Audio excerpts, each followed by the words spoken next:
Good morning, Mr. Miller. I was wondering if I could have a sick leave today. I apologize for the short notice, but I'm currently experiencing a high fever of 103 degrees Fahrenheit. I have tried to get out of bed, but I am too weak and dizzy. I seriously don't want to come to work and risk spreading my illness to others. I've already contacted my doctor and they've advised me to stay at home and rest. Hazel, I'm concerned that you're not taking the upcoming meeting with our key business partners seriously.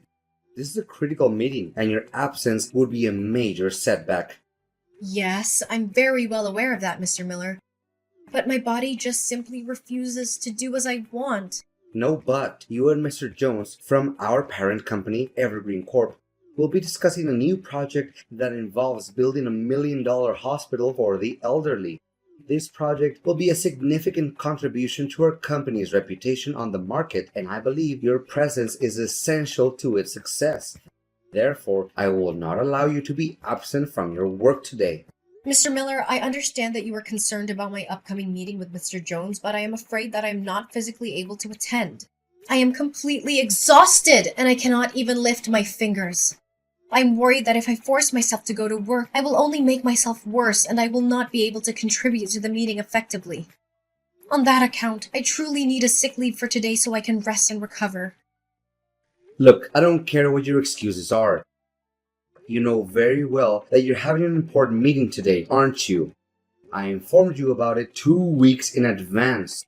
So why don't you be a little less selfish and show up at work today for the sake of our company? If you want to ask for a day off, at least tell me 1 week earlier. You've been working for this company for at least 5 years, yet you still haven't got a good grasp of the company's rules and regulations? Mr. Miller, I know the company's rules like the back of my hand. But how can I predict when I'm about to be sick?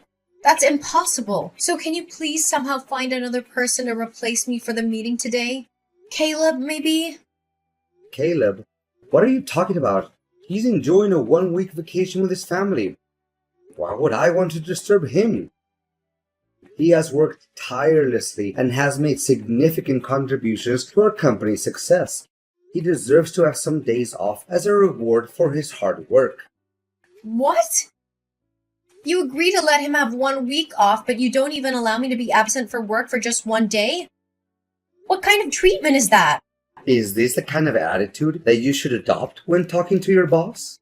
I apologize for my earlier outburst, Mr. Miller. I didn't mean it. I just feel like I'm being treated a little unfairly compared to Caleb as we both work as project coordinators, that's all. Honestly, I've been devoting my time and effort to the company just as much as Caleb has. I think it's not too much to ask for a day off from work once in a while. I know it's on short notice, but being sick is something that's difficult to control. Oh, you think that's unfair? Well, welcome to the real world where nothing is fair. You have a responsibility to your job, and you can't just simply shirk that responsibility by suddenly saying that you're sick. You know, if you feel like you're not up for the task, you could always just quit. No one is forcing you to stay. It's funny how you didn't complain about your salary when you were coasting along, but now that you're actually expected to do some work, you're suddenly complaining? Mr. Miller, you're misunderstanding my point.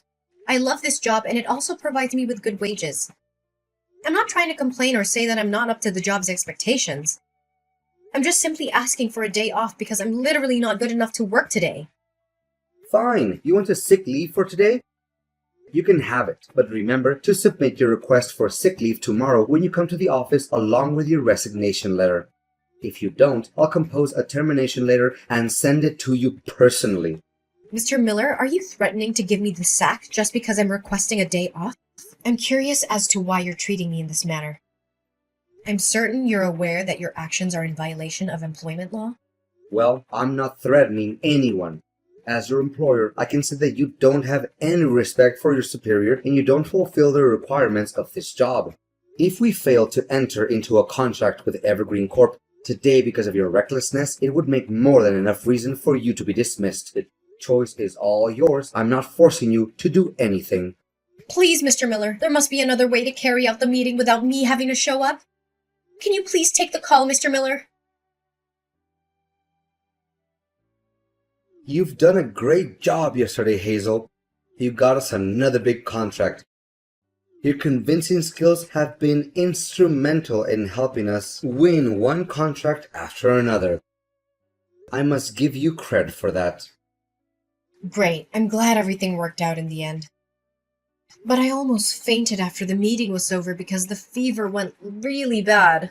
Luckily, Mr. Jones figured that out and he took me to the hospital in time. I hope that you realize it could be a life-threatening situation, Mr. Miller. Oh, come on, don't be such a drama queen.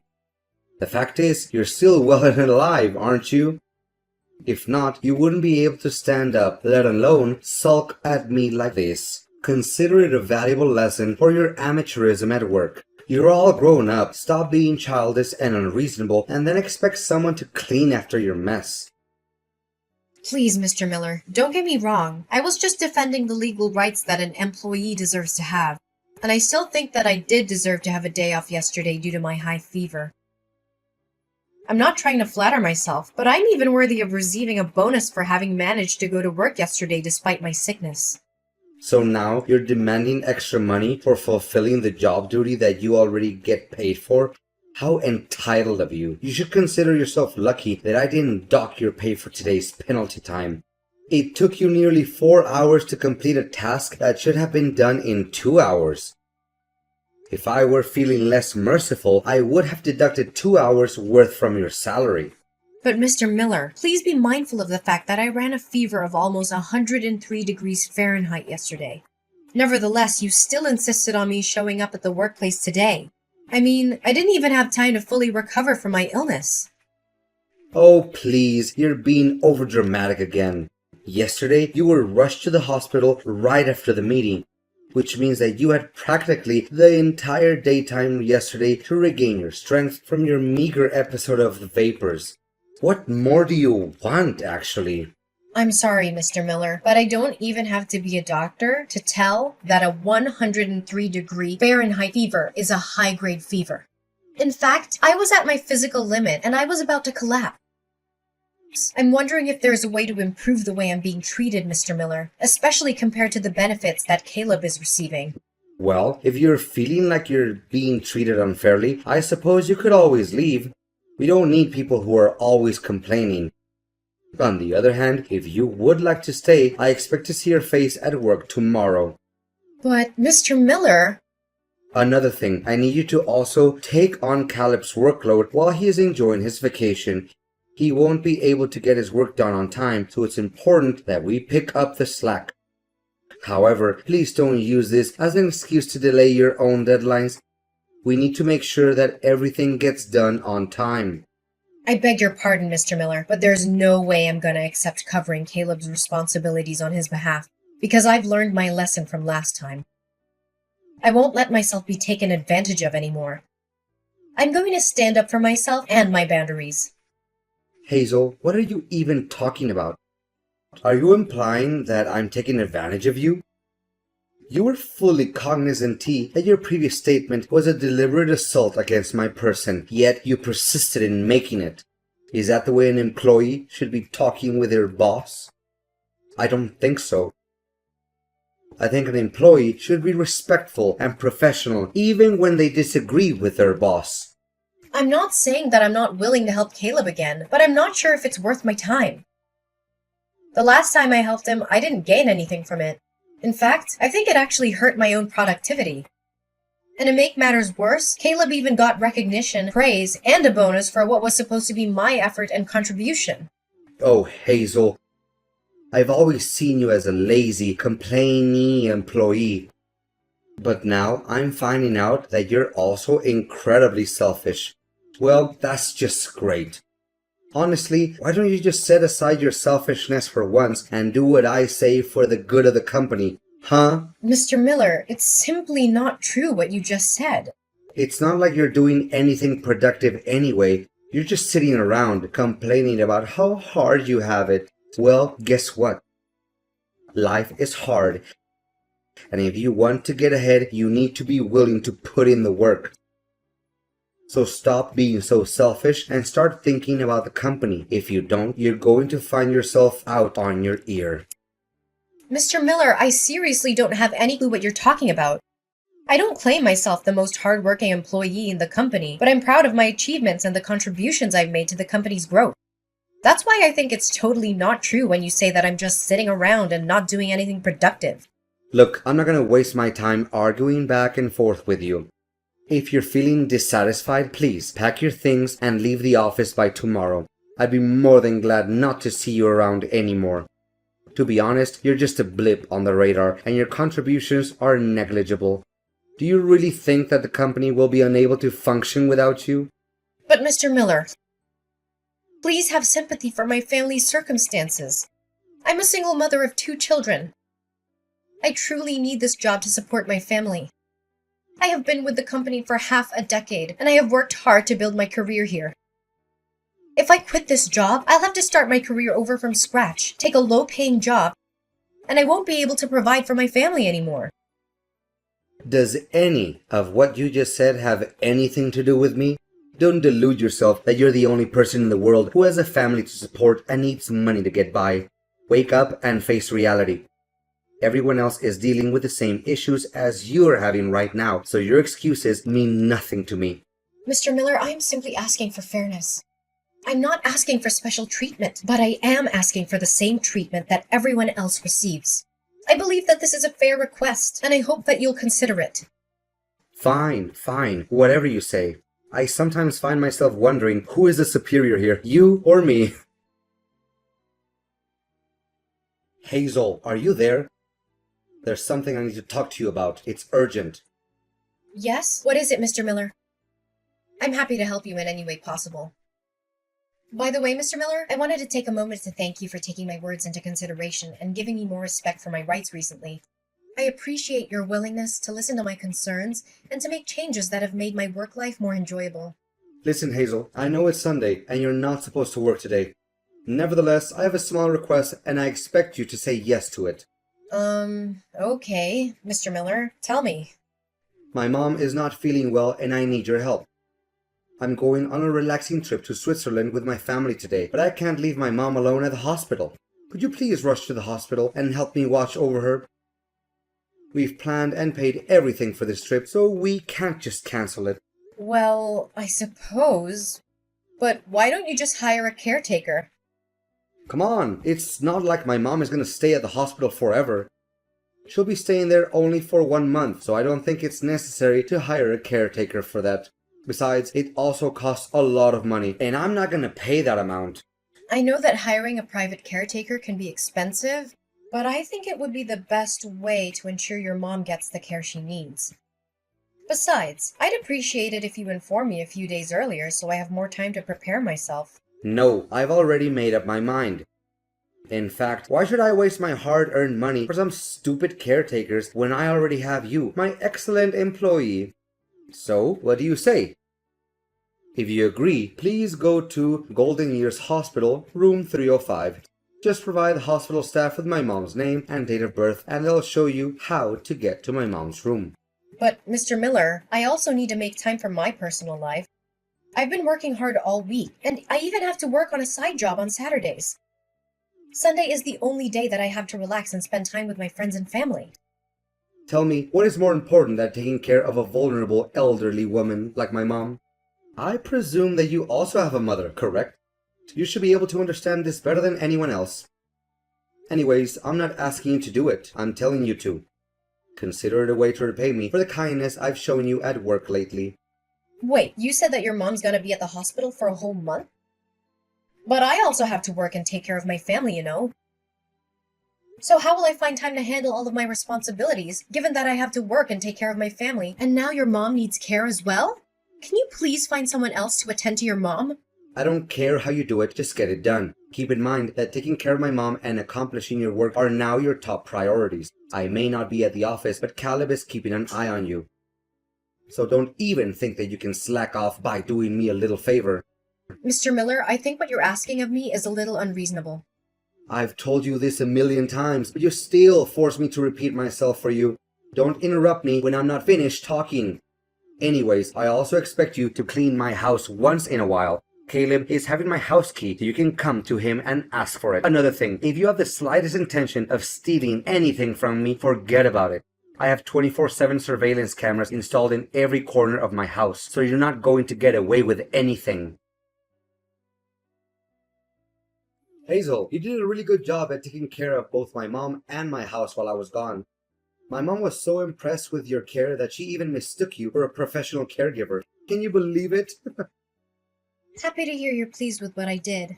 It's the result of me running back and forth between the hospital and your house every day after work to take care of both your mom and your household chores. Honestly, I didn't have enough time to sleep. I can see that my house has been carefully swept and cleaned as well. The floors and countertops are spotless and the furniture looks polished. Well done. I might even consider hiring you as my family's housekeeper, but only if you're willing to work for free. Just kidding, or am I? Nice joke. Oh, I forgot to ask, how's work? Is everything good? Did you fulfill all of the tasks that I assigned you before I went on my vacation? I figured you did because I didn't receive any text from Caleb. You bet I did. To think about it, it feels kind of strange because not once during my entire trip did anyone from the company text or call me about work. Well, I must have been lucky. You know what, Hazel? That was the most satisfying and relaxing vacation I've ever had for a very long time. I'm feeling so refreshed and I can't wait to get back to work tomorrow morning. Well, about that, Mr. Miller, I have something I want to tell you. What is it that's so difficult to tell? Wait, you and other people at the company are gonna throw me a surprise party tomorrow, like you did last time? Well, I really appreciate you guys' thoughts, but you don't have to do it for me. Seriously, I'm just happy to be back at work, and I'd rather just keep things low-key. It's not about that, Mr. Miller. Your employment with the company is being terminated, Mr. Miller. What are you saying? You mean that I'm being fired? That's not even possible. I haven't done anything out of line to get myself in trouble. Wait, did you badmouth me to Mr. Jones? That's the only thing I can think of. You're the only one petty enough to do something like that. I knew I couldn't trust people like you. You're all just a bunch of backstabbers. Well, you're half right. I did talk to Mr. Jones about you, but I didn't mean to get you fired. I just told him the truth and nothing but the truth. What truth? You're getting on my nerves. Firstly, don't get me wrong, but I didn't intentionally meet Mr. Jones in person. We accidentally bumped into each other when I was taking care of your mom in the hospital. It turns out that Mr. Jones's mother had fallen ill, so he was spending all his time taking care of her. I must admit, the way he took care of her was truly heartwarming. He was so attentive and loving, and it was clear that he cared deeply for her. I'm sure any mother would be lucky to have a son like him. Hey, can you please cut to the chase? I don't have the time or patience for this nonsense. What did you say about me to Mr. Jones behind my back? Well, as I said, nothing but the truth. I told him that you forced me to go to work when I had a high fever, assigned me all of the work that was meant for your favorite employee, Caleb, and even made me take care of your mother in the hospital. You don't know how shocked Mr. Jones was when he learned that the person I was caring for wasn't my own mother, but it was your mother. How dare you badmouth me like that, you witch! You're gonna pay for what you did to me. To be honest, I didn't want to rat you out. But Mr. Jones insisted on knowing what was going on, and what other things you had done to me. I had no choice but to tell him everything. Mr. Jones was so angry at the way you treated me that he decided you were no longer fit to be the director of our company. So, that's basically the whole story. No, this can't be happening. You do realize that you just ruined my career and my life, Hazel? You have to take responsibility for what you did. Come and talk to Mr. Jones again. Say that it was just a little misunderstanding between the two of us. That you made up all those lies just to take me down. You know what, Mr. Miller? Or should I call you by your first name? Ryan, right? I did feel sorry for you, and I also thought of helping you clear my name. But alternatively, why should I ever do that? I was simply stating the facts, so I have no reason to feel guilty. You, on the other hand, took advantage of my kindness and made me do all kinds of irrelevant tasks for you without even so much as a thank you. You little... I mean, Hazel, my beloved employee, can you please take a moment to calm down and then ask Mr. Jones to reconsider his decision? You already know that my job means everything to me and my family. I told you the same thing last time, Ryan. And what did I get for it from you? A dressing down. Well, this time, you're on your own. I'm not going to keep bailing you out of your messes. Eventually, Mr. Miller, my toxic boss, was fired. I felt a twinge of sympathy for him, but I was also relieved to be free from his reign of terror. Ryan tried to contact me numerous times after he was fired, but I didn't respond to any of his calls or text messages. After all, I didn't make the decision to fire him. Mr. Jones did. Mr. Jones even promoted me to be the developer for the elderly hospital project after being impressed by my skills in taking care of the elderly and my work ethic. That wasn't the only good news for me. Mr. Jones was also appointed as the new director of the company, replacing my old boss, Ryan. I was thrilled with these developments. I knew that I could contribute to the company's success under Mr. Jones's leadership. The world of employment can be a scary place, and dealing with a toxic boss is definitely something I would rather forget. However, it has also taught me valuable lessons, such as knowing my worth, speaking up for myself, fighting for my legal rights, and seeking help from others.